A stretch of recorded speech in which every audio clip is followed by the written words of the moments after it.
आज मैं लेकर आई हूं एक ऐसी कहानी जो इस तस्वीर को सार्थक करता है। शहर की हलचल भरी जिंदगी में अंशुल एक सामान्य आदमी था। वह एक प्राइवेट कंपनी में अकाउंटेंट था। अपनी नौकरी के साथ साथ वह अपने परिवार का पालन पोषण पूरी ईमानदारी से करता था। लेकिन एक दिन उसकी जिंदगी में ऐसा मोड़ आया जिसने उसे एक भयानक सच से रूबरू करवाया। उस दिन कंपनी के मालिक विक्रम सिंह ने अंशुल को अपने केबिन में बुलाया। विक्रम ने अंशुल को एक फाइल थमाते हुए कहा, इस महीने के खातों में थोड़ा फेरबदल कर दो, कंपनी को टैक्स में फायदा होगा। अंशुल चौंक गया। ये काम गैरकानूनी था और उसकी नैतिकता के खिलाफ। सर, ये तो गलत है, अंशुल ने साहस जुटाकर कहा। विक्रम सिंह ने ठंडे स्वर में जवाब दिया, तुम्हें यह करना होगा। अगर तुमने मना किया तो तुम्हारी नौकरी चली जाएगी। अंशुल के पास सोचने के लिए ज्यादा समय नहीं था। घर पर उसकी बीमार माँ और स्कूल जाती बेटी का ख्याल उसे विचलित कर रहा था। अंशुल ने डर और असमंजस के बीच फाइल को घर ले जाने का फैसला किया।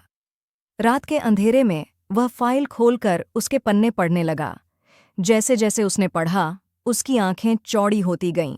फाइल में केवल टैक्स चोरी की नहीं, बल्कि कई अन्य गैरकानूनी गतिविधियों के सबूत थे। कंपनी मनी लॉन्ड्रिंग, अवैध व्यापार और कई अन्य अपराधों में लिप्त थी। अंशुल का दिल तेजी से धड़कने लगा। उसने सोचा, क्या मुझे यह सच छुपाना चाहिए या इसे उजागर करना चाहिए? अगले दिन अंशुल ने फाइल की एक कॉपी बनाकर इसे लोकल पुलिस स्टेशन में जमा करने का निर्णय लिया। लेकिन यह आसान नहीं था। उसे डर था कि अगर विक्रम सिंह को पता चल गया तो वह उसे और उसके परिवार को नुकसान पहुंचा सकता है। अंशुल ने सावधानी बरतते हुए फाइल को एक गुप्त लिफाफे में पुलिस इंस्पेक्टर राणा के पास पहुंचा दिया। इंस्पेक्टर राणा ने अंशुल की सराहना की और उसे भरोसा दिलाया कि उसकी पहचान गुप्त रखी जाएगी। जब विक्रम सिंह को पुलिस के छापे की खबर मिली तो वह बौखला गया। उसने तुरंत अंशुल को बुलाया और उसे धमकी दी। तुमने यह गलती की है तो तुम इसके नतीजे भुगतोगे, विक्रम सिंह ने कहा। लेकिन उसी समय पुलिस वहां पहुंच गई और विक्रम सिंह को गिरफ्तार कर लिया। अंशुल का दिल राहत से भर गया। कुछ दिनों बाद पुलिस ने अंशुल को बुलाकर धन्यवाद दिया। विक्रम सिंह के अपराधों का भंडाफोड़ हो गया था और अंशुल की बहादुरी ने उसे एक नया पहचान दिलाई।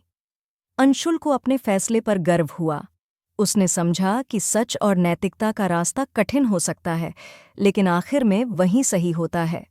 ये कहानी हमें सिखाती है कि कठिन परिस्थितियों में भी सच और ईमानदारी का साथ नहीं छोड़ना चाहिए। नैतिकता की जीत हमेशा होती है, चाहे कितना भी बड़ा खतरा क्यों न हो।